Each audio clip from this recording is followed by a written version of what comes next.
마반야바라밀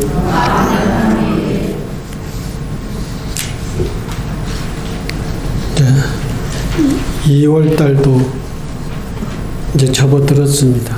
2월 호복인데요.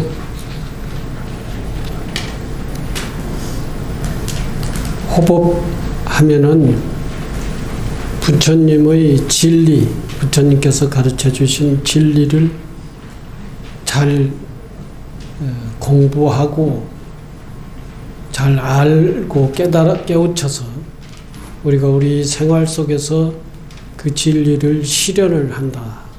부처님 가르침을 잘 실천을 하는 그것을 호법이라고 그럽니다. 법을 보호한다. 호법이라고 하는 원래 단어의 의미는 법을 보호한다. 진리를 보호한다. 정법을 지키고 보호한다. 정법을 지키고 보호한다는 것이 군인이 어디 지역을 지키고 보호하는 그런 어떤 개념도 있지만, 정법을 지킨다라고 하는 것은 법을 우리가 잘 배워서 그것을 내 생활 속에 실현을 하는 것을 호법이라고 그럽니다. 만약에 정법이 없고 부처님께서 깨달음을 이루어 우리들에게 정법을 가르쳐 주지 않으셨으면은 이 세상은 어떻게 됐을 것인가? 부처님 가르침도 정법이지만 또 다른 성현들이 가르치는 그 가르침도 정법이고, 우리 인간이 역사 속에서 깨우쳐서 우리 사회적으로 이렇게 살아가자라고 하는 또 올바른 그 사회법도, 모든 사회법이 모든 것이 다 정법은 아니지만 사회법도 주로 그 중심은 정법입니다. 올바로 살자, 잘 살자, 서로 도우면서 살자, 공동체적인 삶을 살자, 이러한 가르침은 전부 다 정법이라고 하는 것이죠. 나쁜 법의 반대죠. 나쁜 것의 반대. 그 정법이 우리 인간이 살아나가는 인간사회에 없었다고 하면은 이 인간사회는 어떻게 됐을 것인가? 이걸 생각을 해보면은 정법이 얼마나 우리에게 소중한가라고 하는 것을 알 수 있습니다. 국가 간의 전쟁을 이루는 전쟁터에서 정법이 있습니까? 거기는 서로 죽이고 하는 그것밖에 없습니다. 거기는 정법이 있을 수가 없습니다. 또 난리가 난 그런 상황 속에서는 거기에는 정법이 있을 수가 없어요. 인간이 전부 다 서로가 침해하고 피해만 입히는 그러한 살벌한 그런 상황이지 정법이 있을 수가 없어요. 그렇기 때문에 정법이라고 하는 것은 우리 인간을 보호하고 인간이 올바로 살아나가게끔 하는 그러한 가르침이 정법인 것이죠. 그래서 정법이 우리 인간 사회에 있다라고 하는 것은 정말로 다행이고 우리들에게 얼마나 고마운지 모릅니다.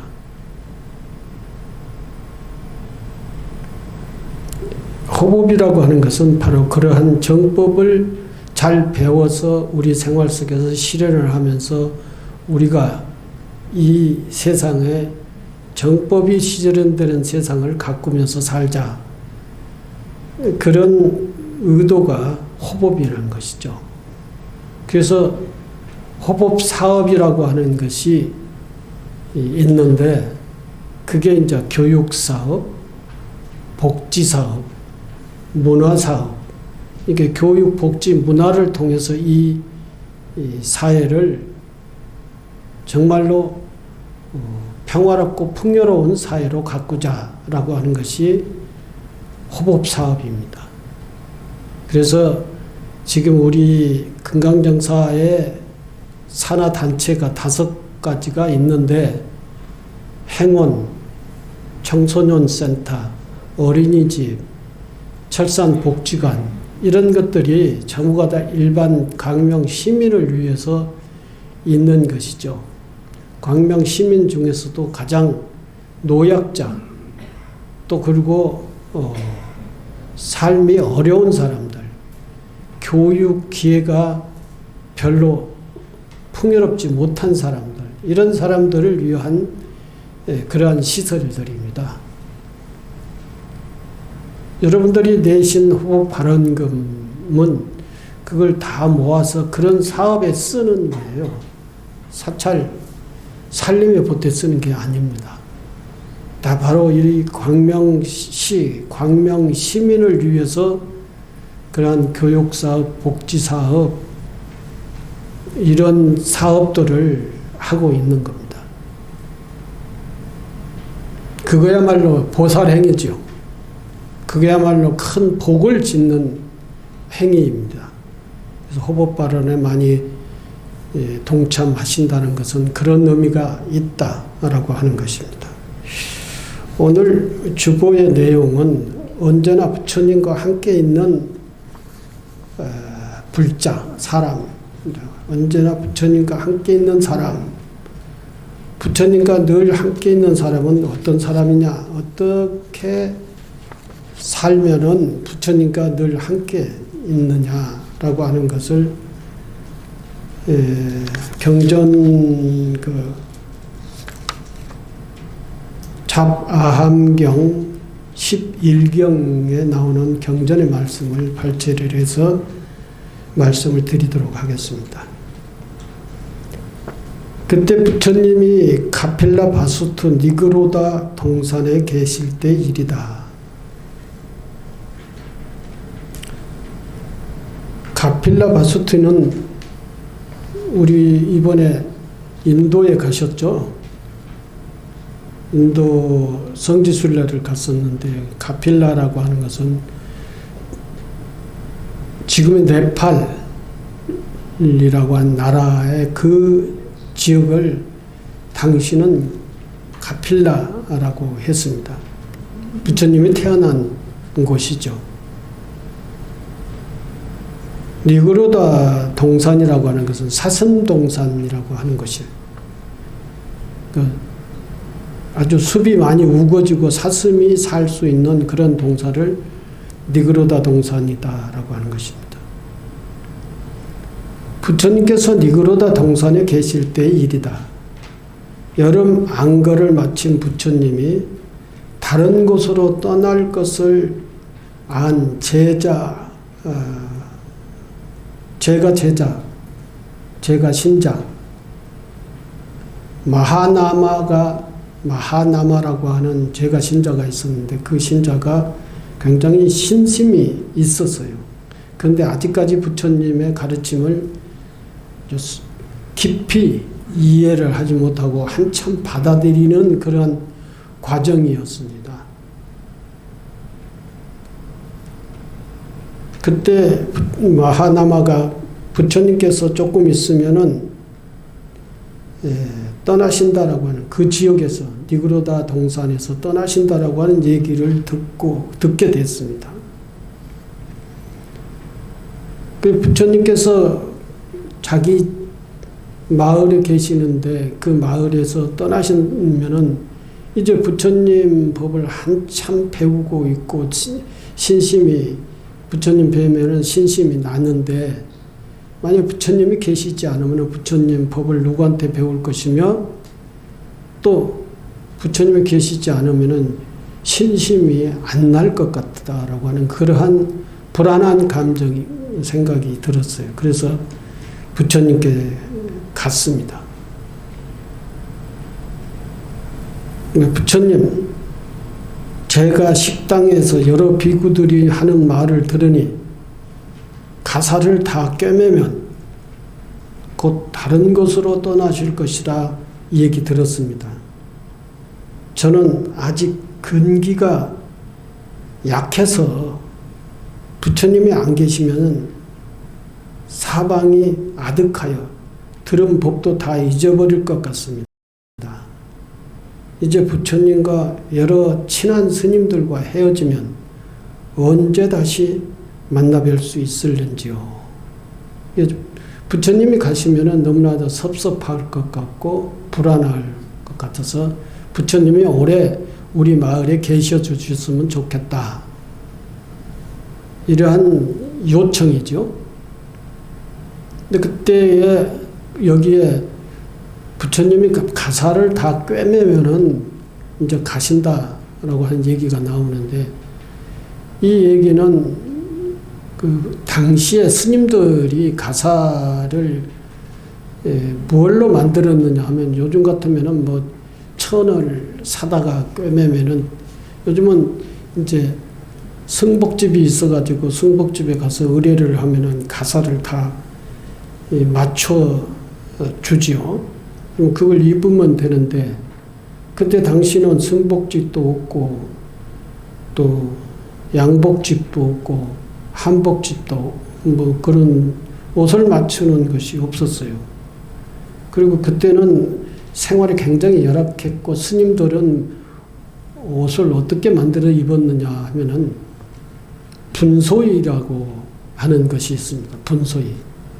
분소이가 뭐냐면은 시체, 사람이 죽으면 시체를 이렇게 싸는 그 천이죠. 그걸 분소이라고 합니다. 그래서 그때의 시체, 지금은 이제 가면은 인도는 전부가 다 사람이 죽으면은 화장을 하잖아요. 화장을 해버리기 때문에 그 시체를 싼 옷은 다 타버리죠. 없죠. 근데 그 당시는 화장을 할 수 있는 여유 자체가 안 되니까 시체를 갖다가 놓는 장소가 있었어요.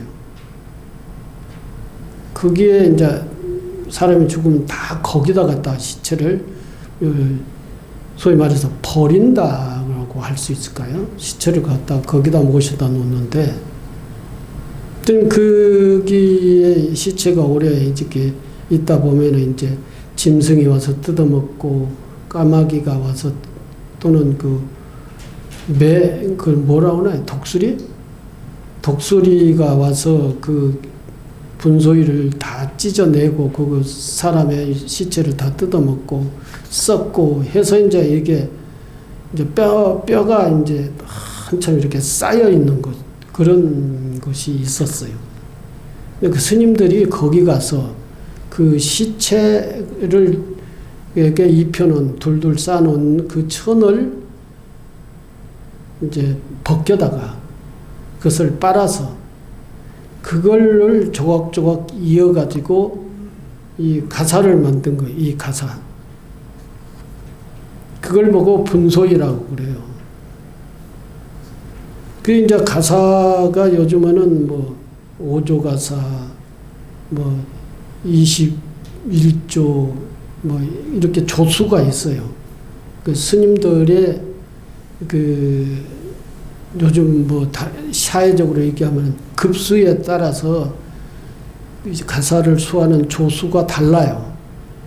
25조가 이제 가장 흔한 가사고요. 그러니까 이 조각이 25조각을 내는 것을 25조라고 그럽니다.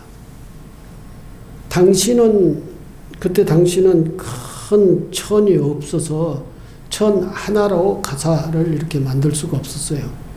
그 시체가 두르고 있는 그 천을 벗기면은 이제 찢어지기도 하고, 또 큰 천도 있고 적은 천도 있고, 그렇기 때문에 이 큰 가사를 만들려면 이런 것들을 다 모아다가 가서 빨아서, 깨끗이 빨아서 그것을 조각조각 이어서 만든 것이 이 가사의 최초의 시작입니다. 그래서 스님들이 수하고 있는 가사 보면 조각조각 이렇게 이어져 있어요. 그 조각조각 이어져 있던 것은 그때 당시 여러 분소이를 모아다가 이렇게 조각조각 이었던 그 형태가 지금의 가사의 형태가 됐다는 것이죠. 근데 그때는 스님들이 각자가 자기 가사를, 자기 옷을 그렇게 만들어서 입었어요. 요즘은 종단에서 어떤 형식을 딱 규정을 해놓고 성복집에서 가사를 만들어서 지어서 그걸 갖다가 입지만 당시는 다 각자가 천을 구해가지고 빨아서 기워가지고 입었다는 것입니다. 그렇기 때문에 어느 지역에서 정진을 하면은 거기에는 늘 소일로 하고 있는 것이 가사를 꿰매는 거예요. 가사를 다 꿰매면은 다른 곳으로 떠날 것이다고 얘기를 들었습니다. 그런 거예요. 그런 얘기입니다. 마하나마의 청은 요컨대 부처님이 더 오래 있어 주었으면 하는 것입니다. 이에 대해 부처님이 마하나마를 달랬습니다. 마하나마여, 너무 섭섭해하지 말아라.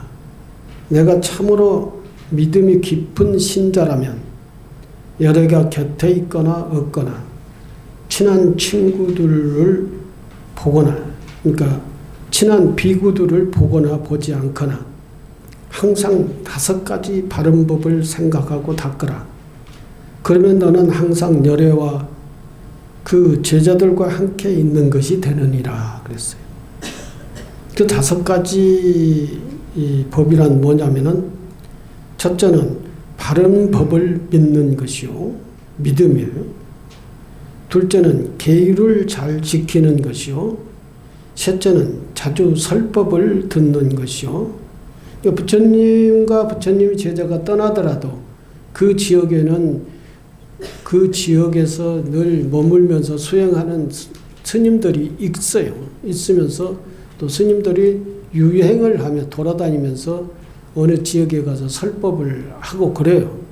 요즘처럼 정기 법회가 있는 것은 아니지만 이제 그 한 달에 몇 번씩 그 산에서 수행하던 스님들이 내려와서 마을에서 설법을 이제 한단 말이죠. 그러면 그때 가가지고 제가자들은 설법을 듣고 신앙생활을 했던 것이죠. 계를 잘 지키는 것이죠. 자주 법을 듣는 것이요. 넷째는 널리 보시를 행할 것이요. 다섯째는 바른 지혜를 닦는 것이다. 이렇게 믿음과 계를 지키고 설법을 듣고 보시를 행하고 지혜를 닦는 것, 이 5가지를 열심히, 이 5가지 수행을 열심히 하면은 부처님이 네 곁에 있든 아니면 다른 스님들이 네 곁에 있든 없든 별 상관없다. 그 수행을 누구라도 그렇게 하고 있으면은 바로 그 수행하는 자가 부처님과 함께 있는 자다. 그 수행, 그 가르침, 그 법과 함께 있는 자가 부처님과 함께 있는 자다. 이렇게 말씀을 하세요. 그리고 또 마하나마여, 제가 신자는 이 5가지 법에 의지해서 6가지 공덕을 잘 닦아야 하려니 6가지는 뭐냐? 6가지는 첫째는 부처님은 나의 스승이라고 믿는 것이요. 둘째는 불법은 가장 귀한 것이라고 믿는 것이며, 셋째는 성단은 가장 청정한 집단이라고 믿는 것이며, 넷째는 계율은 가장 깨끗한 것이라고 믿는 것이며, 다섯째는 보시는 가장 훌륭한 공덕이라고 믿는 것이며, 여섯째는 이러한 믿음의 공덕으로 천상에 태어날 것이라고 믿는 것이다. 앞서 이렇게 말씀하시면서 마하나마여, 나의 제자는 항상 이상과 같은 11가지 법을 잘 닦고 성취하면 내가 있으나 없으나 결정코 그 성취가 허물어지지 않을 것이다 했어요. 그 성취가 허물어지지 않을 것이라는 건 부처님과 같이 함께 있으면서 부처님께 지도를 받는 것과 똑같은 것이다. 그러한 것을 이제 성취라고 그렇게 표현을 했어요. 실제 그렇지 않나요? 부처님이 여러분들 주보에는 없지만 이제 이런 얘기를 드리고 싶어요. 형상적인 부처님은 30 이상 80정호를 갖춘 법당 불단 위에 계시는 성인의 모습입니다. 부처님의 모습, 형상적인 부처님 모습은 지금 불단 위에 계시는 30 이상 80정호를 갖춘 부처님의 모습이에요. 그러나 그 부처님을 우리가 공경하고 예경하는 것은 우리 중생에게 큰 지혜의 가르침을 주셨기 때문이다. 만약에 우리에게 지혜의 가르침을 주시지 않으셨다면 아무리 성인형의 불상이라 하더라도 우리와는 아무 관계가 없을 것이다. 부처님께서 우리에게 큰 지혜의 가르침을 주시지 않았다면 또 큰 가피를 주시지 않았다면 이 부처님 상호가 무슨 우리에게 의미가 있느냐 이거죠. 저보다 더 거룩한 모습으로 만들어 놓을 수도 있어요. 근데 그 부처님이 우리에게 큰 가르침과 가피를 주시지 않았다면 우리하고 무슨 상관이 있냐 이거죠. 그 중요한 것은 부처님께서 우리에게 큰 가르침, 지혜의 가르침을 주셨고 우리에게 가피를 주셨기 때문에 부처님이 존중을 하고 공경을 하고 예경을 하는 것이다 하는 것입니다. 만약에 우리에게 지혜의 가르침을 주시지 않았다면 아무리 성인형의 불상이라 하더라도 우리와 아무 관계가 없을 것이다. 즉 부처님 형상의 모습보다는 가르침인 법이 우리 중생에게는 더 중요하다는 것이죠. 부처님 여기 금강정사 법당에 계시는 부처님의 모습을 보기 위해서 여러분들이 여기 오시지 않은 거 아니에요. 부처님께서 가르침을 주시고 그 가르침에 우리가 동의를 하고 또는 감동을 하고 또는 그 가르침을 이해하고 그 가르침을 받아들이고 하기 때문에 이 부처님을 만나 뵈러 오시고 나도 그렇게 살고 싶기 때문에 부처님의 가르침을 수용하고 받아들이는 거 아니에요. 그래서 그것이 한 번에는 안 되니까 여러 번 자주 나와서 부처님을 뵙고 다시 되새기고 그리고 또 다시 법회를 통해서 법문을 듣고 내가 부처님 가르침을 어떻게 이해하고 그것을 어떻게 실현을 하고 그러면 어떻게 그것이 공덕이 나에게 오는가라고 하는 것을 배우고 깨우치기 위해서 여기 오시는 것 아닙니까? 그것이 중요하다 이거죠. 그 가르침. 그 가르침을 내가 신행생활 속에서 실현을 하는 것이 중요하다 이거죠. 법당에 계속 있는 것이 중요한 게 아니라 법당에 한 번 올 것을 3번, 4번 올 것을 2번만 오더라도 부처님의 가르침을 내가 얼마나 잘 깨우치고 그것을 내 생활 속에서 실현을 하고 그 실현하는 것 속에서 내가 얼마나 공덕을 받느냐 된다라고 하는 것이 중요한 거 아닙니까? 즉 부처님 형상의 모습보다는 가르침인 법이 우리 중생에게는 중요하다는 것이다. 그렇기 때문에 부처님께서는 마하나마에게 말씀하십니다. 나의 몸이 여기 있는 것과 마하나마 네가 나의 가르침을 생각하고 실천하는 것과 똑같다. 그랬어요. 내가 여기 없더라도 내가 여기 있으면서 늘 너와 함께 얘기를 하고 가르치고 너를 깨우치고 하는 것도 중요하지만 내가 여기가 없다 하더라도 다른 데에 가가지고 또 부처님께서는 다른 사람들을 제도를 해야 되니까 거기 가서 다른 사람을 그렇게 설법을 하고 여기에 없다 하더라도 네가 나와 함께 있을 수 있는 방법이 뭐냐? 내가 가르치는 그 가르침을 늘 생각을 하라. 잊어버리지 말고 생각을 하고 그 생각하는 것을 실천을 하라 이거죠.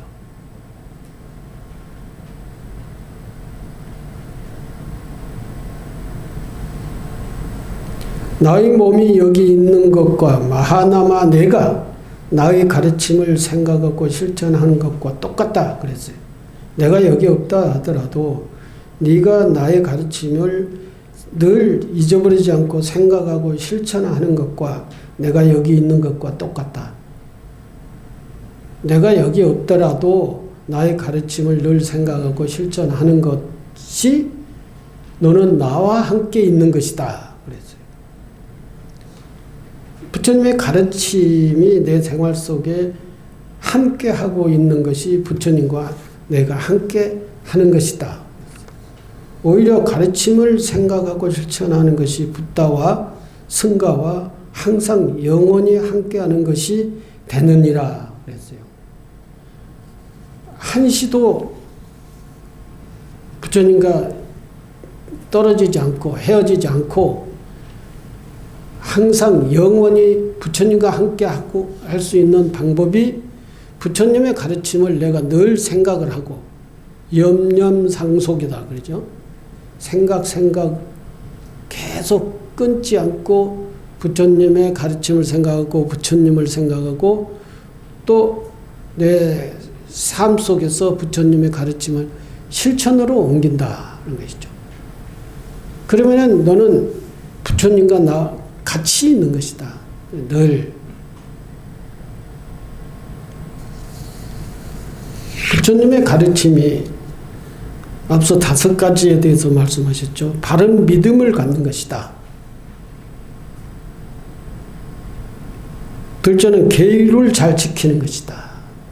계율은 이제 삼기의 계, 불법성 삼보를 잘 믿는 것을 삼기의 계라고 그래요. 5계, 살도, 음망주, 살생, 도둑질, 음행, 망어, 또는 술은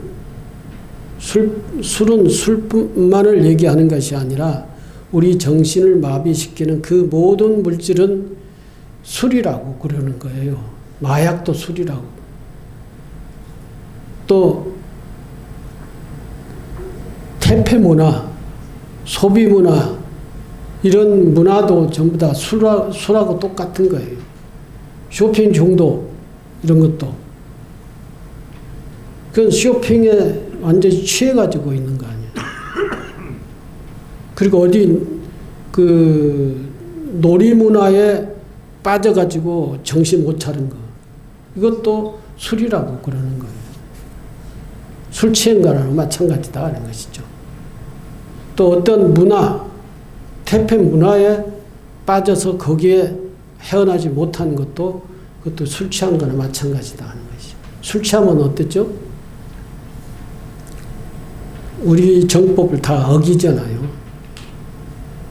술 취하면 정신이 없기 때문에 운전하면 교통사고를 내고 술 취하면 사람들과 얘기하다가 싸우잖아요.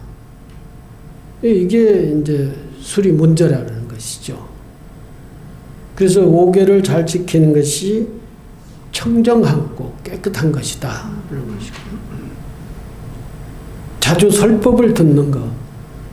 법회 자주 나와서 설법을 자주 들어야 귀에 익히고 마음속에 담겨지고 그것이 이제 항상 생각을 할 수 있게 하고 그 생각을 항상 할 수 있어야 실천에 옮겨질 수가 있는 것이죠. 널리 보시를 행할 것이요. 근데 이렇게 수행을 잘 하면서도 남과 나눔이라고 하는 것이 중요해요.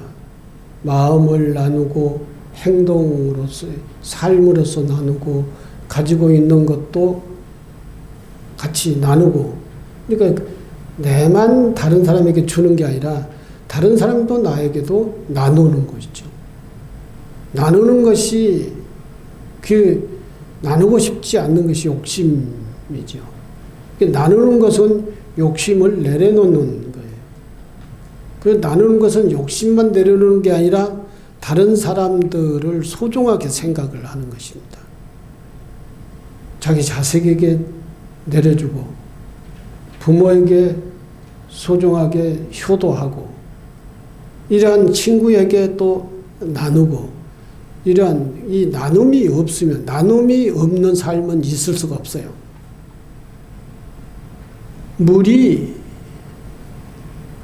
물 스스로가 존재만 하지 인간에게 나누지 않으면은 인간이 살면 살 수가 없습니다. 이 공기가 존재만 하지 우리 인간에게 나누지 않으면은 우리 인간의 삶에 도움이 되지 않으면은 그건 공기의 존재는 가치가 없는 거죠.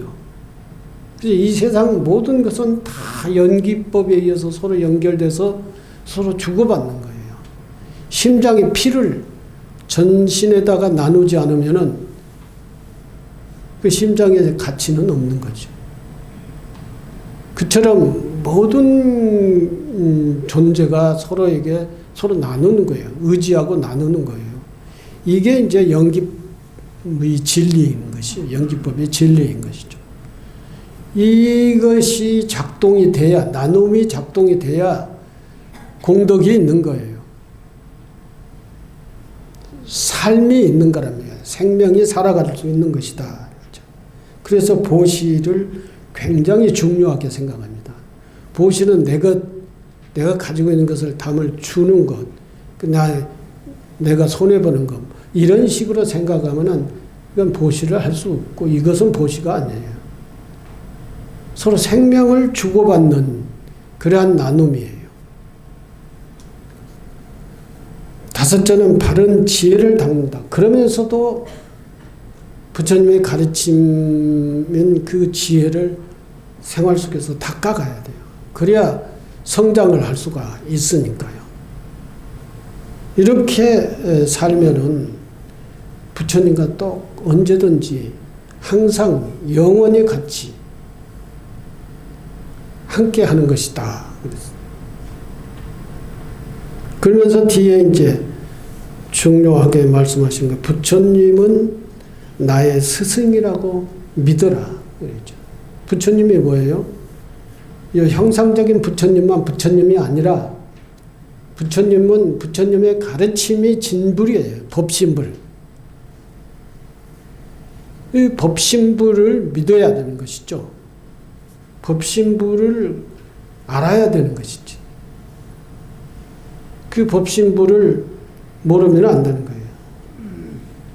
그리고 불법, 승, 삼보 중에 법이라고 하는 것이 가장 귀한 것이라고 이렇게 생각을 해야 되는 거고, 승단은 부처님의 제자와 부처님과 함께를 다 이렇게 통칭을 해서 승가라고 그러잖아요.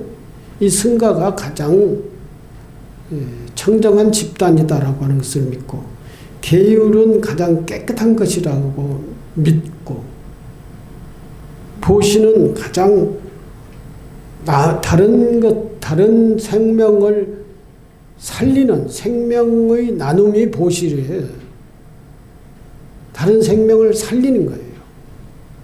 심장에서 팔에다가 피를 공급을 하지 않으면은 팔은 이렇게 죽어요. 팔은 성장하지 못하고 죽어요. 그 심장에 팔에게 피를 공급을 해야만이 팔이 살아있을 수가 있고 다른 모든 기관도 다 마찬가지라는 것이죠.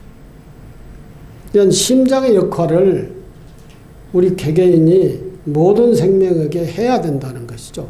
모든 존재에게.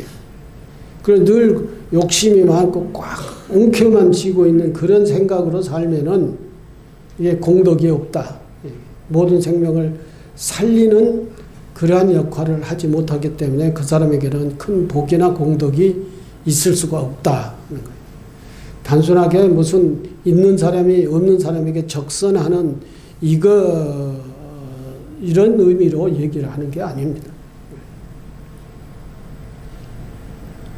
여섯째는 이러한 믿음의 공덕으로 이렇게 살면은 분명히 나는 건강하게 살 수 있다. 나는 또 공덕을 받으면서 살 수 있다라고 하는 믿음, 천상에 가서 태어난다라고 하는 그 믿음이 그러한 내용인 것입니다. 그래서 밑에서는 이제 여러분들 주보에다는 실지 못했습니다만은 제가 나중에 보충을 한 게 밑에입니다. 형상적인 부처님은 30 이상 80 정호를 갖춘 법당 불단 위에 계시는 성인의 모습이다. 그러나 그 부처님을 우리가 공경하고 예경하는 것은 우리 중생에게 큰 지혜의 가르침을 주셨기 때문에 지금 이 부처님에게 예경을 하는 것이지, 만약에 우리에게 지혜의 가르침을 주시지 않으셨다면 아무리 성인형의 불상이라 하더라도 우리와 무슨 관계가 있겠는가. 즉 부처님의 형상의 모습보다는 부처님의 법인, 부처님의 법이 우리 중생에게 중요하다는 것이다. 그렇기 때문에 부처님께서는 마하나마에게 말씀하신다. 나의 몸이 여기 있는 것과 마하나마여, 내가 나의 가르침을, 네가 나의 가르침을 생각하고 실천하는 것과 똑같다 그랬죠. 오히려 가르침을 생각하고 실천하는 것이 붓다와 승가와 항상 영원히 함께 있는 것이 된다 그랬죠. 여러분들도 돌아가신 선망 부모들의 그 유업을 이어받으려고 노력을 하잖아요. 그 아주 훌륭한 가르침이 있으면은 그 유업을, 또는 훌륭한 사업이 있으면은 그 사업을 계속 이어받아서 확장하려고 하지 않습니까? 우리 부처님의 제자들은 부처님의 유업을 이어받으려면은 그 부처님의 가르침을 늘 공부하고 그리고 깨닫고 그것을 실천을 해서 그 부처님의 법을 널리 펴야죠. 확장시켜야죠. 이래야 큰 덕을 쌓고 복을 받는다라는 것입니다. 오늘은 언제나 부처님과 함께 있는 사람들은 어떤 사람께 하는 것이 같이 함께 계실 수 있는 것인가라는 것을 말씀을 드렸습니다. 감사합니다.